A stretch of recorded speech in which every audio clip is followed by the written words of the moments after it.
이제 마가복음을 본격적으로 시작을 해봅니다.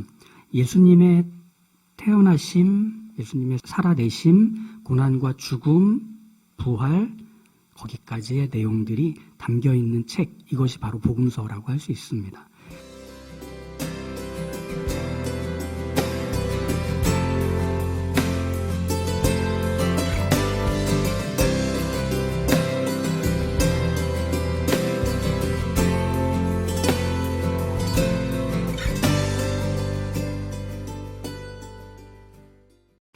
그래서 4개의 복음서에서는 모두 예수님으로 시작한다는 점이 특별합니다. 그렇겠죠. 예수님이 곧 책의 내용이 될 테니까. 하지만 마태, 누가복음과 마가복음은 시작점에서 약간 다릅니다. 또 요한복음은 마가복음과 시작점에서 약간 다릅니다. 그래서 마가복음은 상당히 좀 특별한 시작점을 갖고 있다고 보여집니다. 먼저 마태, 누가복음은 좀 비슷해요. 내용이 전개도 비슷하고 같이 겹쳐져 있는 사건들도 비슷하고, 그래서 마태, 누가복음은 족보로 시작을 해요. 그리고 예수님이 탄생하시기 전에 이제 천사가 와서 요셉에게 알려주고 또 마리아에게 알려주는 내용들이 담겨 있죠. 그리고 나서 이제 예수님의 어린 시절도 또 등장을 해요. 성전에 올라가셨을 때 예수님이 랍비들과 이야기를 나누던 장면들도 들어가 있죠. 그리고 나서 예수님이 본격적으로 사역을 시작하시는 내용들로 되어 있습니다. 그렇게 보면 마태, 누가복음에서는 어떤 시작점을 갖고 싶어 했느냐면 이스라엘에게 약속하신 메시아, 여기서 이제 메시아는 구원자를 앞으로 얘기할 겁니다. 이 메시아가 이 땅에 오셨다는 것을 역사적으로 시작하고 싶어 한다는 겁니다. 그렇죠? 그래서 족보를 말했었고, 그분이 오시기 전, 그분이 오셨을 때 누구를 통해서 태어났는지에 대한 얘기를 좀 세세하게 적어야만 했던 거죠. 일종의 육아수첩 같은 느낌이랄까요? 그렇게 예수님의 어떤 역사적인 기록들을 세세하게 적은 책, 이게 마태와 누가복음이라 할 수 있죠. 반면에 요한복음은 또 같은 시작을 얘기하지만 그 시작은 마태, 누가와는 다르게 시간과 공간보다 훨씬 큰 우주와 영원에서부터 시작을 얘기하려고 합니다. 그래서 요한복음 1장 1절은 이렇게 시작해요. 태초에, 이렇게 시작합니다. 태초에 말씀이 계시니라. 이 말씀이 하나님과 함께 계셨으니 이 말씀은 곧 하나님이시니라. 되게 장엄하죠. 우주를 끌어오고 영원을 끌어와서 모든 게 만들어지기 전부터 계셨던 그분이 이 땅에 오신다고 하는 것을 시작점으로 잡고 있다는 면에서 요한복음은 상당히 뭐랄까요, 우주적인 뭔가 큰 그림을 그리면서 예수님을 소개하려고 하고 있다는 거죠.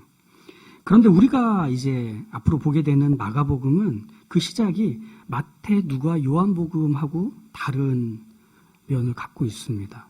요한복음처럼 우주적이고 장엄한 어떤 이야기로 예수님을 등장시키게 하지 않고 있고요. 또 동시에 마태, 누가복음처럼 위대한 믿음의 인물들이 등장하는 족보, 그리고 예수님이 태어날 당시 어떤 배경, 거기에 실제로 있었던 사람들을 등장시켜 그게 역사의 일부분이었다는 걸 말하며 시작을 하려고도 하지 않습니다. 오히려 마가복음은 예수님의 사역으로부터 바로 시작합니다.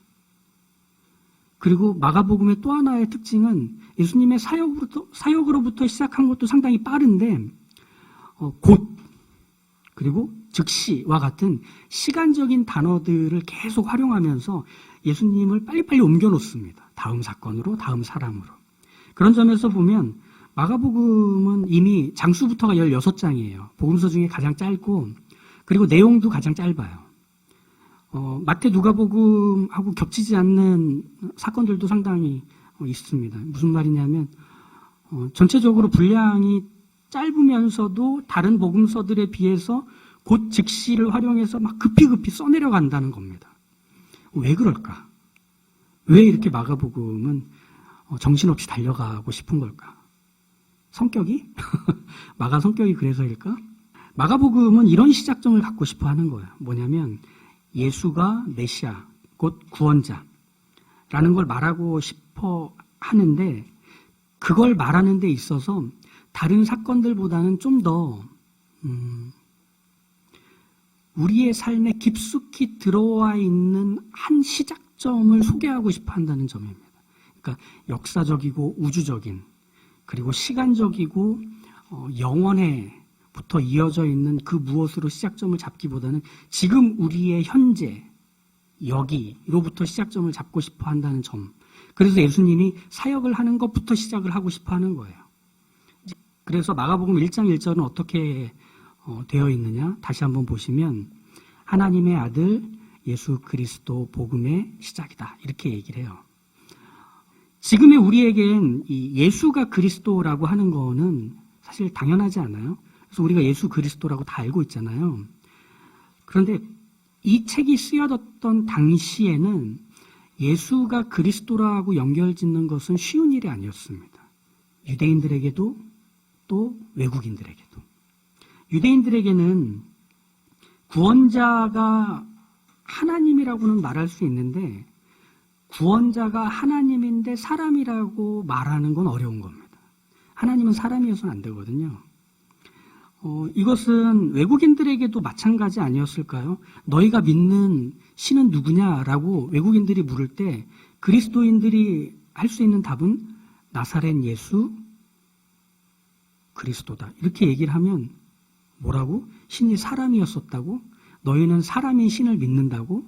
왜 이렇게 저급하니? 라고 이해할 수밖에 없는 거예요. 당시의 생각과 이해 안에서는.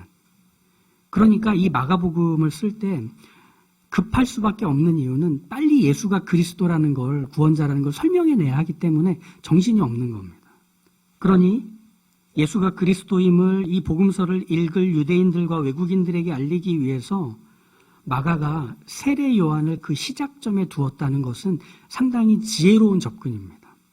이 세례 요한을 마가복음에서는 어떤 사람인지 소개하기 위해서 두 개의 선지서를, 구약 선지서를 인용해 옵니다. 하나는 말라기 3장, 또 하나는 그 이사야 40장을 인용해 오는데 말라기 3장에서 보면 이렇게 나와요. 만군의 여호와가 이르노라, 보라, 내가 내 사자를 보내리니 그가 내 앞에서 길을 준비할 것이요 또 너희가 구하는 바 주가 갑자기 그의 성전에 임하시리니 곧 너희가 사모하는 바 언약의 사자가 임하실 것이라. 여기서 말하는 사자, 언약의 사자, 이렇게 반복하고 있는 사람이 누구냐면 세례 요한을 얘기한다는 겁니다. 그리고 또 하나, 이사야 40장 3절에서 보면 외치는 자의 소리여 이르되 너희는 광야에서 여호와의 길을 예배하라. 사막에서 우리 하나님의 대로를 평탄케 하라. 외치는 자 누구냐? 세례 요한을 말한다는 겁니다. 광야에서 낙타 털옷을 입고 그리고 가죽띠를 두르고 메뚜기와 석청을 먹고 있는 그 사회와 현실과 사람들과 전혀 격리되어 있고 하나님께만 집중되어 있는 구별된 이 한 사람을 주목해라. 그의 말을 주목해라. 이런 뜻이겠죠. 그래서 이 사람이 어떤 말을 하느냐. 4절에 보시면 죄사함을 받게 하는 회개의 세례, 회개하라. 하나님의 나라가 가까이 왔다. 이거였죠. 이 메시아가 올 거기 때문에 지금 너희가 더 이상 가만히 있으면 안 돼. 준비해야 해. 라고 말하기 위해서 일종의 알람 소리 같은 역할로 외치고 있는 겁니다. 일어나, 일어나. 학교 가야지. 이렇게 하는 것과 같은 목소리가 세례 요한의 역할이었던 거죠. 그러면서 동시에 이스라엘이 하나님이 주신 약속을 기억하고 떠올려서 자신들이 어떤 준비를 해야 되는지를 알려주는 설명의 사람이기도 했던 거죠. 그게 뭐냐? 회개하라였습니다. 무슨 뜻이냐면 이스라엘에게는, 유대인들에게는 하나님의 약속을 기다리는 어떤 뭐랄까요? 메시아 대망 사상이라고 표현을 하는데 메시아를 간절히 바라는 기대가 있었습니다. 그래서 왕이 오시는 개념으로 이 메시아를 기대하고 있었죠. 하나님이 자신들에게 찾아오셔서 함께 하신다는 것이 이 메시아를 통해서 확인된다는 개념이었습니다. 사상이었습니다. 그래서 이런 거예요. 이스라엘은 하나님과 함께 있다가 하나님과 함께 있어 본 적이 없었던 시기를 겪었던 사람들이에요. 뭐였죠? 성전이 이방인들에 의해서 파괴되고 포로로 끌려갔던 시기를 역사로 갖고 있었잖아요. 그때 하나님은 침묵하셨고 그들의 현실을 하나님께서 눈 감으신 것처럼 외국인 이방인들에 의해서 끌려가고 나라가 망하고 그리고 사람들이 여러 나라로 흩어지게 되는 비극을 경험하게 되잖아요. 그때가 하나님이 우리를 떠나셨다라고 하는 눈물의 시기였습니다. 그런데 이 약속은 뭐냐? 하나님이 우리에게 다시 오셔서 영원히 함께 하신다라는 것이 성취되는 게 약속이었습니다. 그러면 하나님이 오셔서 영원히 함께 하신다는 약속이 성취되는 것이 뭘 통해 확인되느냐? 메시아를 통해 확인되는 거예요. 메시아가 어떻게 하느냐? 메시아가 이 땅에 오면 이스라엘을 다스리는 새로운 왕이 되는 거죠. 그래서 예수님에 대해서 불렀던 외침 중에 다윗의 자손 예수여, 즉 왕으로 여긴 겁니다. 예수님을 메시아이며 왕으로 여겼던 거죠. 그만큼 하나님이 이스라엘과 함께 하신다는 것은 메시아를 통해서 그의 위대한 능력, 그의 탁월한 다스림을 통해 이제 더 이상 다른 나라의 지배를 받지 않고 오히려 다른 나라들을 선도하는 국가로, 다른 나라들의 왕의 국가로 결연히 서게 될 것이라는 기대가 이스라엘에게 있었기 때문에 하나님이 오실 것을 바라고 있는 겁니다. 그래서 그 하나님의 함께하심이 메시아의 등장과 맞물려서 생각하고 있었던 거죠. 이게 유대인들이 갖고 있는 메시아 대망 사상, 이걸 꼭 기억하시고 마가복음을 계속 보시면 바로 그것 때문에 예수님이 욕을 먹어요. 끊임없이 미움을 사요. 왜 너는 해야 될 일을 하지 않아? 이거였죠. 그런 점에서 하나님이 오신다. 하나님이 우리와 함께 하시기 위해 오신다. 이건 유대인들에게는 기쁜 소식이에요. 드디어 오시는구나. 드디어 우리의 왕이 오시는구나. 이런 거죠. 그러기 위해 세례 요한이 준비를 시키는 겁니다. 너희 이제 왕이 온다. 하나님을 너희가 만난다면 준비해야 된다. 무슨 준비요? 너희가 갖고 있는 죄를 회개해라. 하나님 앞에 자백해라. 그래서 하나님 앞에서 회개하고 자백했다는 것을 요단강에 와서 물로 씻는 것을 통해 인증받아라. 이게 바로 세례 요한이 했던 일입니다. 그래서 어떻게 되죠?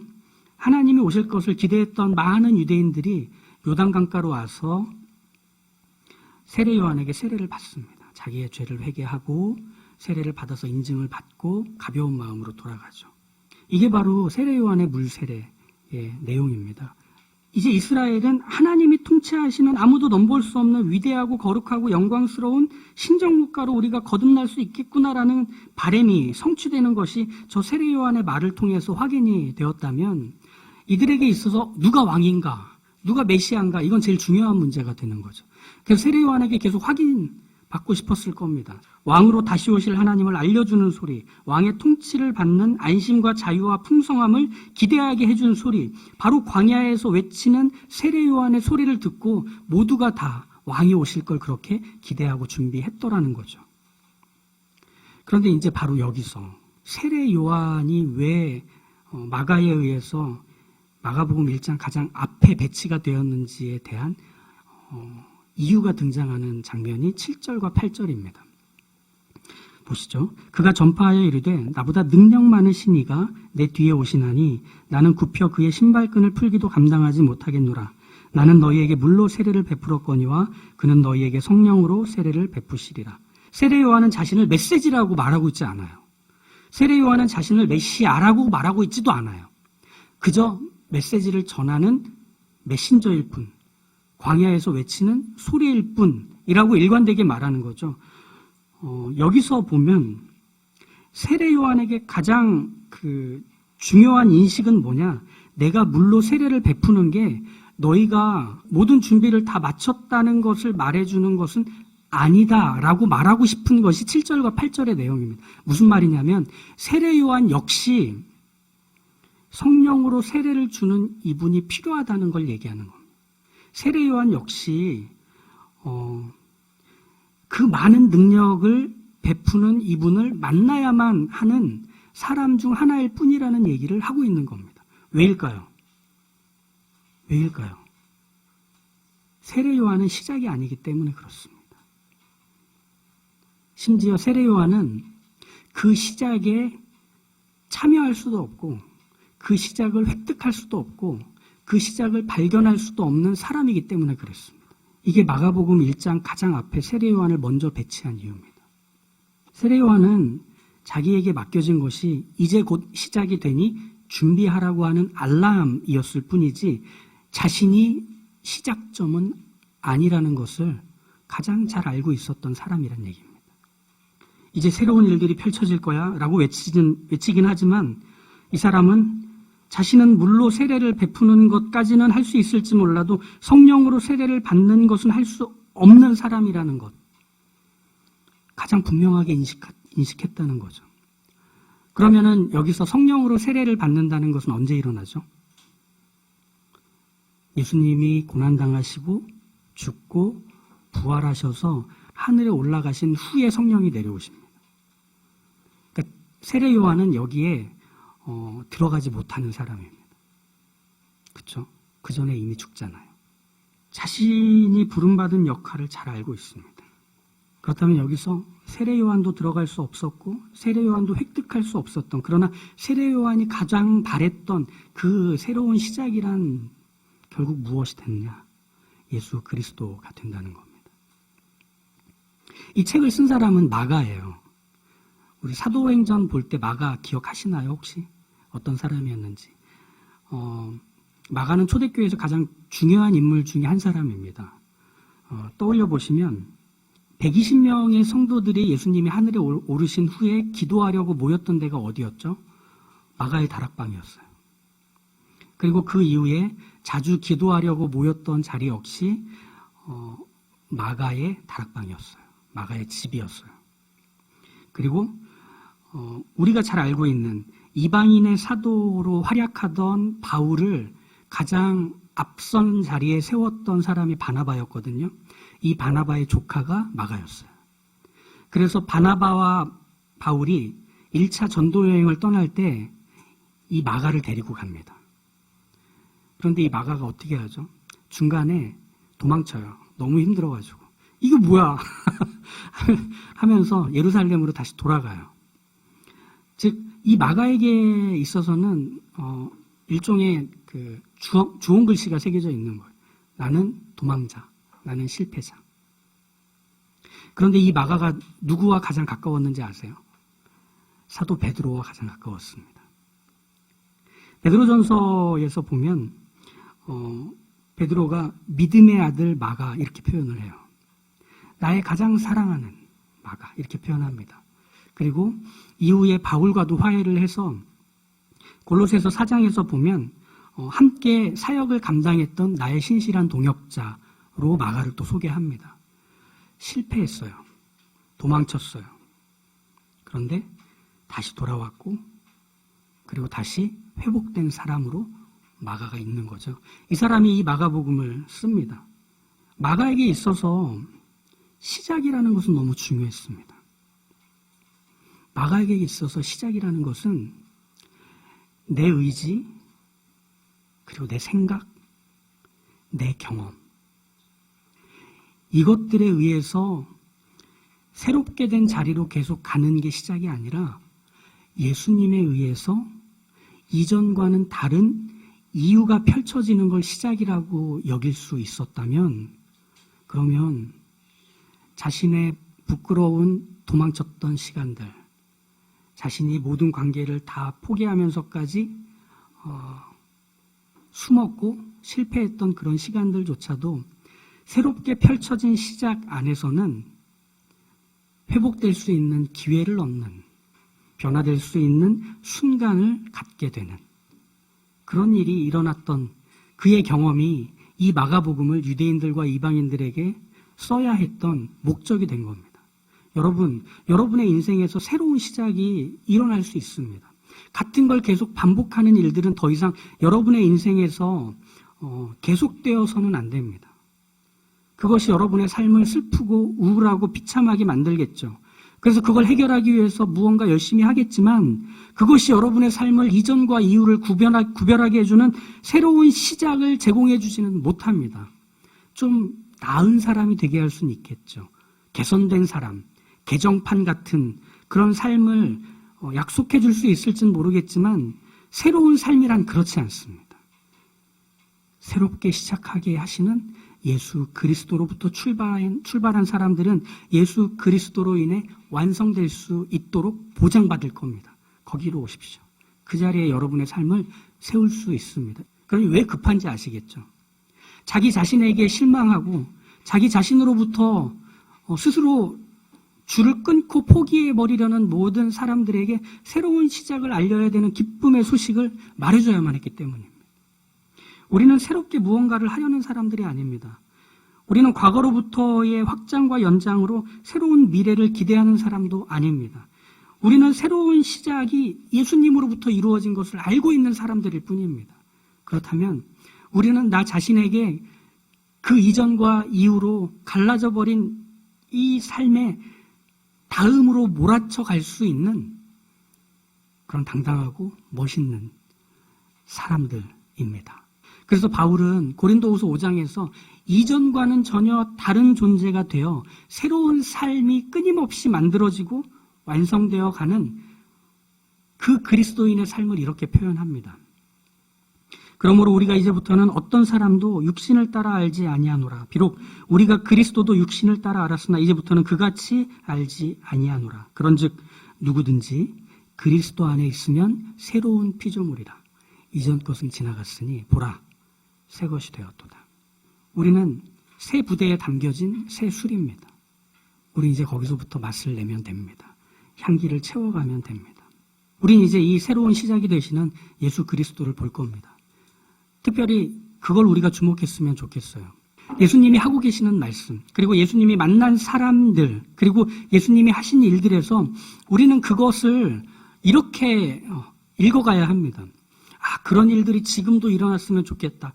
그리고 그런 상황들이 지금도 반복됐으면 좋겠다 정도가 아니라 예수님이 생각하고 계시는 것, 예수님이 그 상황에서 이해하고 판단하시고 행동하시는 그 모든 것들을 나도 나라는 사람이 살고 있는 상황과 형편 속에서 그렇게 이해하고 해석하고 판단하며 행동하고 싶다. 이렇게 볼 줄 알아야 되는 겁니다. 왜? 예수 그리스도가 새로운 시작이 되었기 때문에 그 시작 이후를 살고 있는 우리에게는 그분이 해석한 것대로 해석할 수 있어야 하고 그분이 이해한 대로 이해할 수 있어야 되고 그분이 살았던 대로 살 수 있어야 하기 때문입니다. 우린 그 자리에 부름받았습니다. 배울 수 있는, 알 수 있는, 그리고 볼 수 있는 바로 그분으로 인해서 우리는 새 부대에 담긴 새 술처럼 반복되는 모습이 아닌 새로운 피조물처럼 살아갈 수 있는 것입니다. 바로 거기에 우리가 있습니다. 그렇게 주어지는 우리의 삶은 이런 삶이라고 해요. 시간을 버리는 삶이 아니라 새롭게 펼쳐진 시간을 그 새로움으로 설레어하며 기대하며 살 수 있는 사람. 이게 에베소서 5장에서 나오는 술 취하지 말라. 이는 방탕한 것이니 오직 성령의 충만을 받으라. 성령의 세례를 받으라. 라고 하는 표현이 되겠죠. 술에 취하는 이유는 대체로 지금의 시간을 건너뛰고 싶어서입니다. 지금 내가 겪고 있는 이 괴로움, 이 답답함을 한번 흘려보내고 싶어서 우리는 술에 취하고 싶어 합니다. 그렇죠? 그만큼 삶이 만만하지 않기 때문에. 그런데 우리는 두 눈 똑바로 뜨고 살라는 겁니다. 왜죠? 우리에게 있는 시간은 똑같이 굴러가는 시간이 아니라서. 반복되는 괴로움과 나 자신을 향한 비난과 비참함이 계속 반복되는 시간이 아니라 새로운 변화와 새로운 창조와 그리고 새로운 완성들을 향해 가고 있는 시간이라서 우리는 그렇게 살 수 없다는 거예요. 방탕하게 살 수 없다는 거예요. 시간을 허비할 수 없다는 거예요. 그러니 매 순간을 새롭게 살라고 부름받은 사람처럼 사십시오. 우리는 어제의 나보다 한 걸음 더 나가 있어서 이전에 내가 생각하고 판단하고 나를 규정했던 것들 다음으로 갈 수 있어서 힘들겠지만 그렇죠? 바로 그것이 예수 그리스도가 새로운 시작이 된 사람의 삶인 것입니다. 그래서 우리는 그런 삶을 믿음으로밖에 살 수 없습니다. 세례 요한도 그렇게 새로운 시작을 경험하지 못했던 건 자신이 받은 신적인 사명, 자신이 갖고 있는 이스라엘이라는 혈통까지도 이 새로운 시작을 열게 해주지 못했기 때문에 그렇습니다. 유대인들도 이방인들도 믿음으로만 예수를 믿어 새로운 시작을 갈 수 있게 되기 때문에 우리는 바로 그 길을 가고 있는 중입니다. 그러니 자신을 가지십시오. 그 새로운 자리에 자신을 던지십시오. 예수,